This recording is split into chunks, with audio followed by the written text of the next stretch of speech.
हरि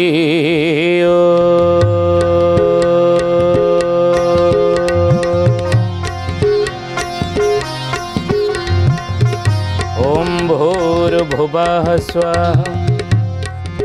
तत्सवितुर्वरेण्यं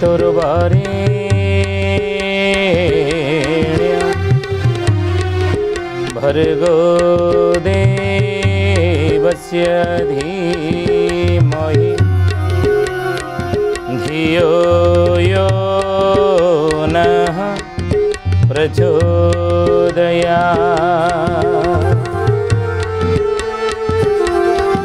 ध्यानामूलं गुरुर्मूर्ति पूजामूलं गुरुर्पदं मंत्रमूलं गुरुर्वाक्यं मोक्षमूलं गुरुर्कृपा।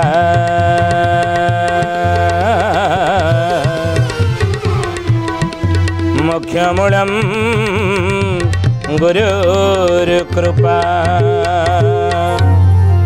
बोलिए महापुरुष शिशुअनंत की जय। श्रद्धेयानी ज्ञानी गुणी मंडली आजिर मालिका वचन को आपण मानक स्वागत जनाऊँ।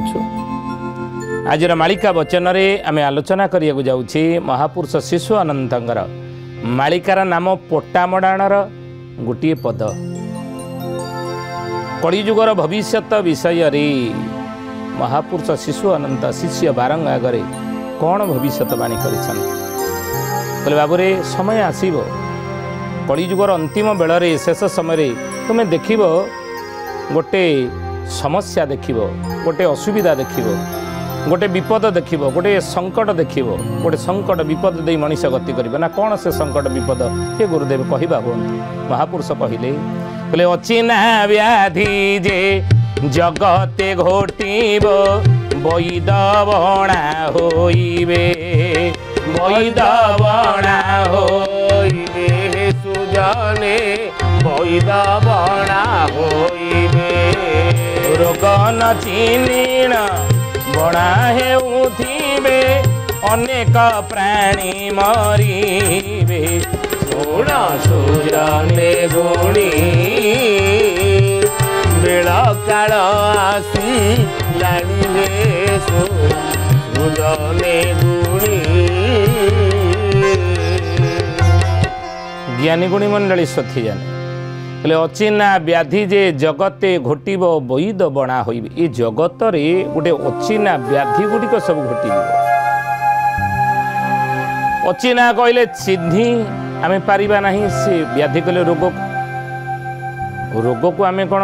डाक्तर आमे कहले कौन डाक्तर माने आगुरु वैद्य थिले एगना आधुनिक जुगरे डाक्तर माने नहीं सी रोग को चिन्हि पारिबे नहीं। डाक्तरी पाठ पढ़ी MBBS पढ़ी कि से डॉक्टरेट करें कि से अभिज्ञता हासिल करें विभिन्न रोग विषय रे डाक्तर माने रोग देखिले चिन्हि दियंती ये ज्वर होईची कि ये कौ रोग आपको होईची कौ ज्वर होईची जानीदेवे टाइफॉइड ज्वर कि मलेरिया ज्वर कि ठंडा ज्वर पेसेंट को देखिले डाक्तर परीक्षा करके जानीदेवे कि ब्लड टेस्ट कले जना पड़ जाए। किंतु महापुरुष कहउचनी बाबू रे इमिति गोटे अचिन्हा रोग बा व्याधि आसीबो वैद्य कले डाक्तर माने चिन्हि पारिबेनी। एही निकट अतीत रे सेही बोली गोटे रोग को आमे भोगी नांती कि जहाँ मालिकार 600 वर्ष तले महापुरुष लिखिते तालपत्र लेखनी रे कौन से रोग घटीगला आमे भोगीचे समस्ते कौन महापुरुष लिखिले कहले बाबू रे बलद समान मणिषा होइबा मुहे बांधुथिब तुंडी स्वान शृगालंको मारी खाउथिब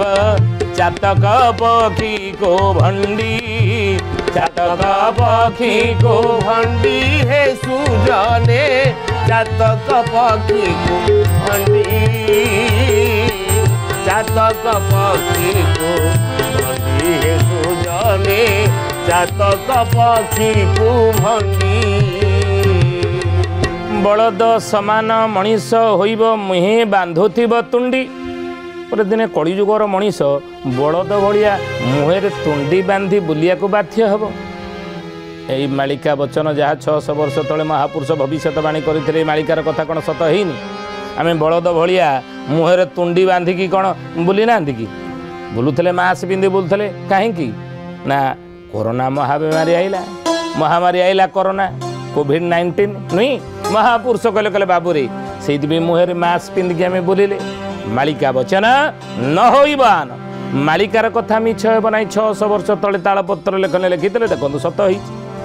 केतबेले हेब तार ठिकणा मध्य महापुरुष देइतले विंशरे एहेब मो बचन ध्रुव मारो मारो घाटी एही महत परीक्षा शुण रामचंद्र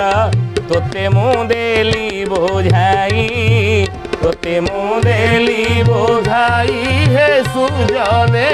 तोते मुदेली बुझाई तोते मुदेली बुझाई हे सुजने तोते मुदेली बुझाई विंशरे एहेब मो वचन ध्रुव मारू मारू घाटी महापुरुष कहले विंश कहले 20 साल मसीहा गुप्त हेब केवल अंक भोग हेब सालटा कि मसीहाटा को हिसाब करिबो नाही डाहाण पटे जो संख्या रहिबो ताकू तुमे अंक भावरे धरी तुमे मालिका को ही व्याख्या करिबो बा आलोचना करिबो बा मालिका को ही ग्रहण करिबो महापुरुष कहले विंशरे विंश कहले 20 2020 19 मसीहार को चाइना रू आसिला कोरोना महामारी नहीं किंतु 20 बेलू आम भारत में आसीगला ना 2020 बेलू विंशरे ए हेब मो वचन ध्रुव मारू मारू घाटी हूँ मारू मारू घाटी जी मरण बंची जाइए हे ज्ञानी गुणी मंडल सुधी जाने से ही महापुरुष कहले रक्षा पाई जाइए अमेरिका भली विकासशील देश में लक्ष लक्ष लोक मैंने पोक माछी बड़िया ये कोरोना महामारी में मरीगले कि कोविड तेणु महापुरुष कहते अच्छी ना व्याधि डाक्तर चिन्ह पारे ना सुधी जाने विभिन्न प्रकार रोग मलेरिया हो टाइफॉइड हो बा हो जाऊ कि टीबी हो विभिन्न प्रकार रोग डाक्तर जानीदे किंतु ये कोरोना को तो जानी नथिले ना ई रोग हम बोली 600 वर्ष तले महापुरुष मालिकार लिखिते किंतु महापुरुष कहले एइटी सरीगला नहीं आउरी अच्छी ना रोग आगु बाकी अच्छी कलिजुगर लोक मान ग्रासीब आउरी अच्छी ना रोग गोटे गोटे नुआ नुआ रोग सब सृष्टि हम हे सुधी जाने ज्ञानी गुणी मंडली तेणु से आमको सतर्क रहा पड़ो सतरे कौन आउरी अचिना रोग हम हाँ हम हे ज्ञानी गुणी मंडली एथुरु रक्षा पाइबार उपाय कौन से तो महापुरुष माने रोग विषय आउरी मालिकार लिखिं कहले व्याधि होइणा पिशाची आसीबे प्राणी मानको गोपते नासीबे प्राणी मानको गोपते ग्रासीबे प्राणी मानको गोपते ग्रासीबे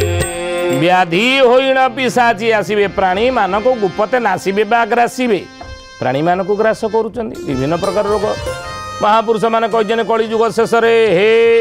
मोर शिष्य माने शुणी नियो केही हेले निरोगी रहिबे नाही केही हेले निरोगी रहिबे नाही समस्त को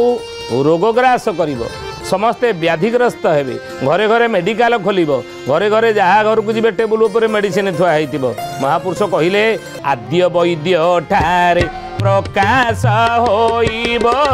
शुण मोरे बार शिष्य वैद्य जेबे नाश नहिब बारंग आउ किए बेनाश आउ किए बेनाश हे सुजने आउ किए बेनाश आउ किए बेनाश हे सुजने आउ किए बेनाश बोले आद्य वैद्य ठारे प्रकाश होइबो शुण हे बारंग शिष्य हे मोर द्वादश गोपाल माने हे मोर प्रिय शिष्य बारंग शुणी नियो आद्य ये जो नुआ रोग अचिना रोग सब आगू सब आसब कोरोना एक टेलर फिल्म पड़ी ना बारंबार एक कथा आम कहूँ हे ज्ञानी गुणी मंडली तेणु से नुआ नुआ रोग प्रथमे वैद्य कहले डाक्तर ठारे आगे हम शिशु आनंद कहले हे बारंग आगे रोगी कि नुह आगे डाक्तर ठारे रोग हम आ वैद्य जेबे नाश नहिब बारंग जदि वैद्य नाश नहला जानबू कलिजुग शेष समय आसे ना तेणु आगे वैद्य नाश जेबे हम जानवी कलिजुगर शेष समय सोधे जानी शिष्य बारंग पचारे हे गुरुदेव मेडिसिन कौन बाहर आधुनिक जुग ये विज्ञान आज चंद्र पृष्ठ पहुँची घर तैयारी कर रही स्वप्न देखला से समय कौन नुआ नुआ मेडिसिन जमी कैंसर भली रोगर आपण मैंने विचार करूना कैंसर भरी रोग जार ना शुणिले छाती छनका पशि जाए रोगींकर नहीं से भली रोग और मेडिसिन आज बाहर करने सक्षम समर्थ है वैज्ञानिक मान से भली रोगर उपशम बाहर से भली रोगर इंजेक्शन पैथ्य मेडिसिन बाहर बाहर सक्षम है वैज्ञानिक माने आउ जदि रोग आसे ताहले कौन डाक्तर माने कि वैज्ञानिक माने नुआ नुआ मेडिसिन सब बाहर करेंगे कि अचिना रोग पर शुणिनि कहले बाबूरे व्याधि इमिति नुआ नुआ आसो इमिति रोग सब आसो अचिना रोग मेडिसिन काम करिबो नाही महापुरुष लिखिछन कहले बाबूरे गदम औषधि करिबनी कार्य माड़ी आसीबटी रोग से काले जानिब अल्प दिन रे पृथ्वी की प्रलय जोगा पृथ्वी की प्रलय जोगा हे सुजने पृथ्वी की प्रलय जोगा पृथ्वी की प्रलय जोगा हे सुजने पृथ्वी की प्रलय जोगा बाबूरे गद औषधि करबनी कार्य गद महौषधि कले औषध आसवा कम करनी इमिति नुआ नुआ सब अचिना रोग आसो आग को महापुरुष लिखिं आम कहूँ जहाँ मालिकार महापुरुष मान लिखिं कहले गद महौषधि करबनी कार्य माड़ी आसो से रोग जिते से रोगटी अचिना रोग गुड़िक सब माड़ी आसो से काले जानबू अल्प दिन में पृथ्वी की प्रलय जोग से समय जानबू पृथ्वी की प्रलय जोग आसला जुगर शेष समय आसीगला बोली शिष्य बारंग पचारे हे गुरुदेव या किसी कौन बाट ना समस्या जदि या तार समाधान कथा टी कहूना जोटी प्रश्न अच्छी पाखे उत्तर रही जोटी समस्या रही तार समाधान रही जो महापुरुष माने भवरोगर निदान कले ए भवरोगर निरूपण कले जो महापुरुष माने ये भवरोगर निरूपण आपण कले ये भवरोगर निदान विषय टे कहूना विभिन्न प्रकार रोग जदि अचिना रोग मनीष ग्रास कर से रोगर मुक्ति पाइबा किमिति रक्षा पाइबा किमिति शुणिनि शिशु अनंत कहते जहाँ महापुरुष कहते कहले बेलप तारा जे गंजाई बेगुनी अग कहिलाई बेगुनी अग कहिलाई बेगुनी अग कहिलाई बोलिए महापुरुष शिशु अनंत की शुद्धि जानी ज्ञानी गुणी मंडली कलिजुग शेष जो अचिना रोग आसो विभिन्न प्रकार रोग आसो से रोगर किमिति निजको आम सुस्थ रखा निजको किमिति आम सुरक्षा निजको रखा से कथा महापुरुष कहते कहले बाबूरे रोग मोटे हेब ना प्रकृतिर नियम को आम पालन करवा प्रकृतिर नियम को उल्लंघन कले शरीर व्याधिग्रस्त हम इदम शरीरम शतसंधि जर्जरम पतत्यवसं परिणाम पेशलम ये शरीर हूँ रोगर घर खाद्यपेयर अनियमितता आहार विहार अनियमितता जदि आम करवा ताहले कौन शरीर रोगग्रस्त हो प्रकृतर नियम को उल्लंघन करवा रोगग्रस्त हो किंतु जदि भी हुए ये रोगरू रक्षा पाइबा किमिति से विषय रे महापुरुष माने मालिकार लिखिछन शिशु आनंदकर पठामठान आप पढ़े विभिन्न रोगर निदान कथा तादरे प्रकृति को किमिति अनुसरण करी जड़ी भी बूटी को किमिति ग्रहण करी रोगरू आम रक्षा पाई से विषय आलोचना करा जायछि तेणु से रोगरू रक्षा पाइबापी महापुरुष एठी गोटे पथी बतईचंती मोटे शरीर में रोग हम ना प्रतिदिन से पथी की ग्रहण कले शरीर मोटे रोगग्रस्त हेब ना कौन से पथी महापुरुष कहले कहले बेलपतर जे गंजाई बेगुनी अग तई लाई हे बारंग बेलपत्र तमें आणब कि बेगुनिया गछ तुमे तार पत्र किछि आणब आउ कौन करिवो ना बेलपत्र जे गंजेई गंजेई कि आपण निशा द्रव्य आकार व्यवहार करिपारନ୍ତି किंतु औषध रूप में मध्य व्यवहार करा जाई पारिबो बोली वैद्य माने वैद्य शास्त्र मध्य उल्लेख करिसंती आउ बासंग अगी तही भारी चतुर्थे सम ଯୁକ୍ତକାରୀ ଆଉ ଚତୁର୍ଥେ ସମଯୁକ୍ତକାରୀ ଚତୁର୍ଥେ ସମଯୁକ୍ତକାରୀ। महापुरुष को मालिका ग्रंथरे लिखिं माने आमे प्रस्तुत करने तैयार हो आमे निजे तैयारी करवा ये औषध को ना से बड़ी भूल करेंगे ना कारण अनुभवी जड़े दरकार से बड़े अनुभवी मार्गदर्शन ये औषधि तैयारी कर व्यवहार कले हुए तो आम रोगर मुक्ति पाइपर रोग होते ताहा नाश हे किंतु यदि अनुभवी मार्गदर्शक सहायता आम न नवा से अनुभवी सहायता न नवा से ये रोग ये औषध विषय जी अभिज्ञ तांकर सहायता न नहीं आम निजे तैयारी करने जदि प्रस्तुत हवा ता शरीर पे क्षतिकारक हो पारे सेमती प्रयास दुस्साहस करेंगे ना कि शुणी नियंतु महापुरुष कहले बासंग अगी तही भरी आणवे बेलपतर जेतिकी आउ बेगुनिया अग सम परिमाण आणवे तापरे बासंग अगी तही भरी बासंग गचर अग को सेतिकी परिमाण आणवे एवं गंजेई महापुरुष कहते या निशा द्रव्य आकार नुहे औषध रूप से सेतिकी सम परिमाण आणवे आणिकी कौन करेंगे ना चतुर्थे समयुक्त करी चारिटा को आपण मिसेबे मिसई कौन करवा मालिकार महापुरुष लिखिले कहले तपना तेजे सुखाइबा ऋषि फाड़ को तही नेबा ऋषि फाड़ को तही नेबा ऋषि फाड़ को तही नेबा। तपन तेजे सुखाइब तपन कहले कौन सूर्य सूर्यंकर द्वादश ना अच्छे कहते द्वादश सूर्य तेणु ये सूर्यंकर एक नाम हूँ तपन तपन कले सूर्य ता तेजरे अर्थात खरारे आपण ताको सुखेबे सूर्यंकर तेजरे ताको सुखेबे सुखेले कौन करेंगे ना ऋषि फल को तही नेब ऋषि फल को ये चार्टा द्रव्य आप मिसेबे ये गोटे प्रश्न मन भितर आपणकर आसुथिबो ऋषि फल कहले कौन ऋषि फल क्या कहती बोलिए महापुरुष शिशुआनंद की महापुरुष कहले कहले बाबूरे तपन तेजे सुखाइब आउ ऋषि फल को तही नेब ऋषि फल कहले कौन मन भितर प्रश्न आसुथ ऋषि फल कहले कौन ना हरिड़ा कहते हरिड़ा बाहाड़ा एवं अँला ये हूँ त्रिफला को कहती त्रिफला प्रत्येक दिन हरिड़ा बाहाड़ा अँला को राति आप पानी रे पकईदेवे गोटे गोटे कर पानी रे पकईदेले सकाळु उठी से ही पानी की आम जदि पीवा ताले शरीर व्याधि मुक्त हम रोग सरे हेब ना पेट परिष्कार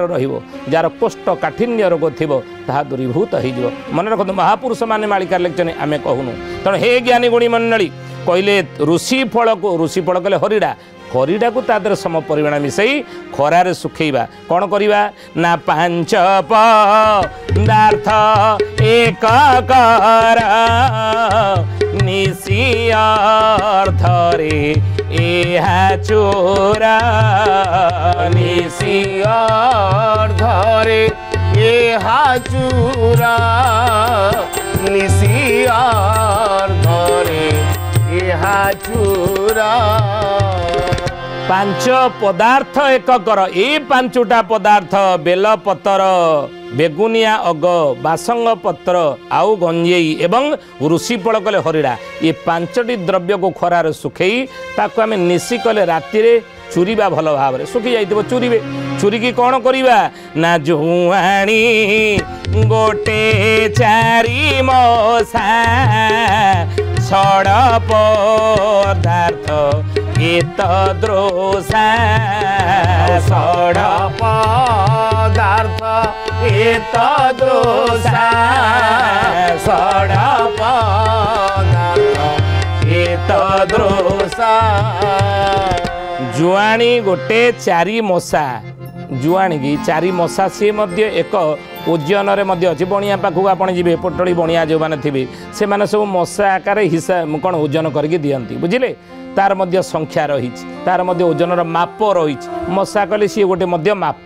जमती 100 ग्राम 50 ग्राम 25 ग्राम 10 ग्राम 5 ग्राम 2 ग्राम से भाई मशा गोटे माप तेणु महापुरुष कहे ई मापे आप आनी कौन करेंगे तादे मिसेबे 6टी पदार्थ को मिसई जो औषधि तैयारी हेबो ताको कौन करेंगे ना ताको पेसिक भले कि गोटे डबार रखिए महापुरुष कहले प्रभाते एक पाद ध्याई 3 चिमुटा नित्य खाई 3 चिमुटा नित्य खाई 3 चिमुटा नित्य खाई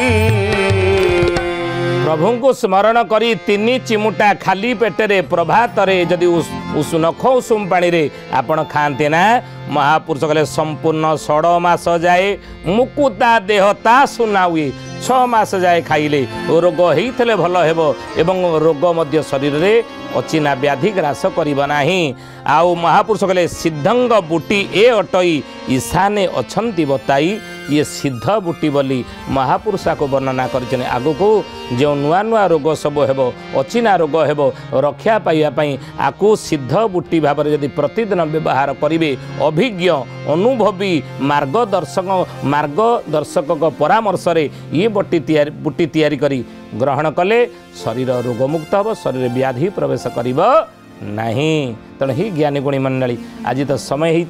आसंतु बाणी की विराम दबा प्रभुंकर नाम नहीं जय अच्युत अच्युत हरि हरि जय अनंत अनंत हरि हरि जय अच्युत अच्युत हरि हरि जय अनंत अनंत हरि हरि जय जगन्नाथ जय बलराम जय जगन्नाथ जय बलराम जय जसवंत नाम हरि हरि जय अच्युत अच्युत हरि हरि जय अनंत अनंत हरि हरि जय अच्युत अच्युत हरि हरि जय अनंत अनंत हरि हरि जय हरि हरि जय हरि हरि जय हरि हरि जय हरि हरि जय अच्युत अच्युत हरि हरि जय अनंत अनंत हरि हरि जय अच्युत अच्युत हरि हरि जय अनंत अनंत हरि हरि